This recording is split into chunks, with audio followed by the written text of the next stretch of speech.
CA digunakan untuk membantu screening, diagnosis, dan juga monitoring suatu keadaan yang bersangkutan dengan tulang, jantung, ginjal, dan juga sistem saraf.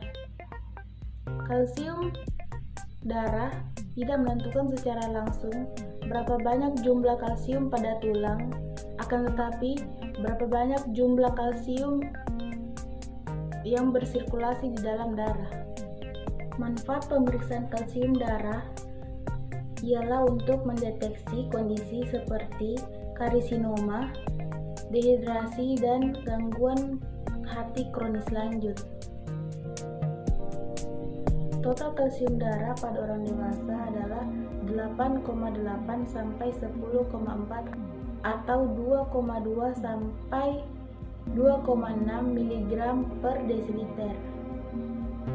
Sedangkan pada anak-anak, total kalsium darahnya adalah 6,7 sampai 10,7 atau 1,90 sampai 2,75 milimoles per liter. Nilai kalsium pada orang tua lebih rendah dibandingkan anak-anak karena tulang pada anak-anak dapat tumbuh dengan cepat, dan tes ionisasi kalsium memeriksa jumlah kalsium yang tidak terikat dengan protein dalam darah. Tingkat ionisasi kalsium dalam darah tidak terpengaruh dengan jumlah protein di dalam darah. Pengertian fosfat yaitu fosfat merupakan salah satu zat kimia yang mengandung mineral fosfor. Ketika masuk ke usus melalui makanan, fosfor akan diserap dan dicampur dengan oksigen membentuk fosfat. Bersama dengan kalsium, fosfat akan bekerja dan membantu memperbaiki tulang serta gigi. Kemudian kelainan kadar fosfat yaitu normalnya kadar fosfat darah dalam tubuh orang yang berusia 18 tahun ke atas, dan nilai normal fosfat yaitu 2,5 sampai 4,5 mg per desiliter. Pemeriksaan kalium darah digunakan metode CTC fotometrik dengan prinsip kerja yaitu ion kalium bereaksi dengan O-cresoftalane komplekson dalam suasana basah untuk membentuk kompleks berwarna ungu. Absorben kompleks warna ini sebanding dengan konsentrasi kalsium dalam sampel, dan pada pemeriksaan fosfat digunakan metode fotometri UV test dengan prinsip kerja yaitu fosfat ditambah amonium molibdet ditambah asam sulfat dan menjadi fosfat anorganik molibdet kompleks.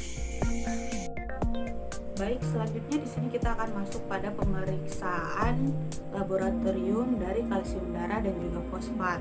Nah, seperti yang sudah dijelaskan sebelumnya bahwa kalsium darah kita menggunakan metode CPC fotometrik, dan untuk pemeriksaan fosfat itu sendiri kita menggunakan metode fotometrik UV test. Alat dan bahan yang digunakan untuk kedua praktikum ini atau kedua pemeriksaan ini adalah antara lain yaitu spuit 3 cc, alkohol 70% dan juga kapas, tabung vakuum non EDTA, reagen kuman, turniket, tabung reaksi, mikropipet, yellow tip dan juga blue tip. Untuk pemeriksaan kalsium, dilakukan pencampuran reagen 1 dan 2 dengan perbandingan yang sama, yaitu dengan jumlah 1000 mikroliter reagen 1 dan 1000 mikroliter reagen 2, kemudian campurkan.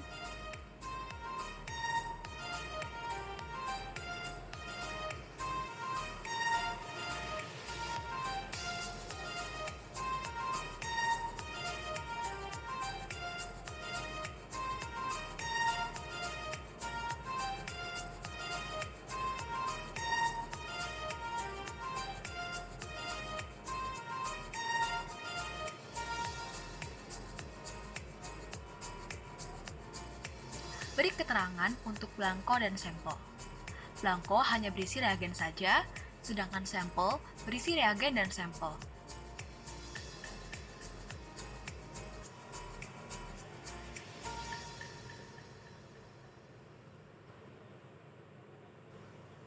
Setiap 1000 mikroliter campuran reagen tadi dimasukkan ke dalam tabung belangko dan juga sampel.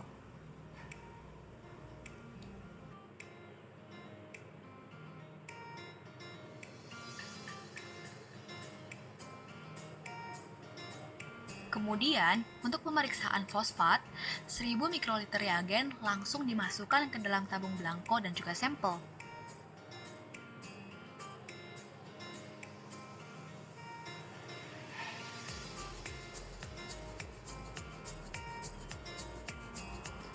Setelah sampel darah didapatkan dan dibiarkan hingga menjendal, tahap selanjutnya yaitu memisahkan antara serum dengan sel-sel darahnya menggunakan sentrifugator. Perlu diingat, penggunaan sentrifugator harus seimbang. Apabila hanya menggunakan satu tabung, maka pakailah satu tabung yang lain dengan diisi air dengan jumlah yang hampir sama, kemudian diletakkan dengan posisi berlawanan arah supaya seimbang. Kemudian, disentrifuge dengan kecepatan 4000 rotasi per menit dan waktu 10 menit.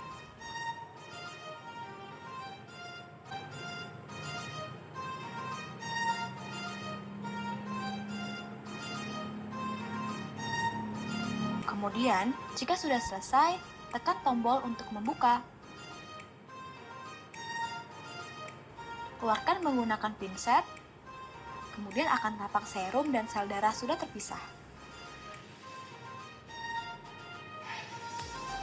Menggunakan yellow tip, ambil 20 mikroliter serum dan masukkan ke dalam reagen kalsium.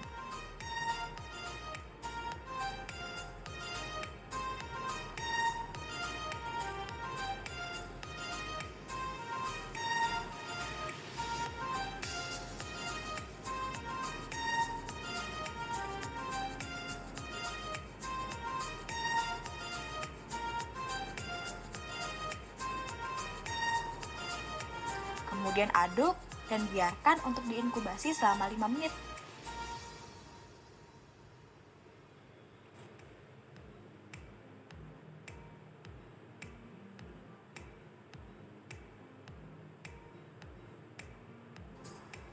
Kemudian, menggunakan yellow tip juga, ambil 10 mikroliter serum dan masukkan ke dalam reagen fosfat, kemudian aduk dan biarkan diinkubasi selama 1 menit.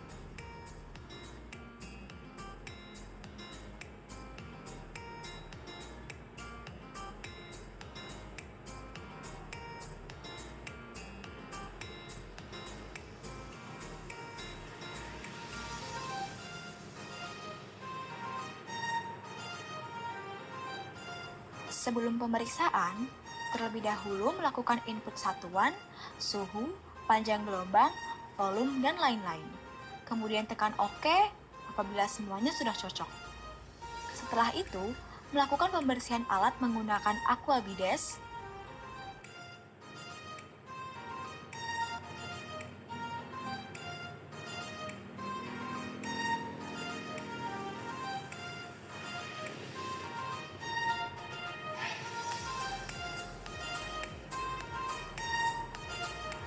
kemudian meminta belangko dan reagen,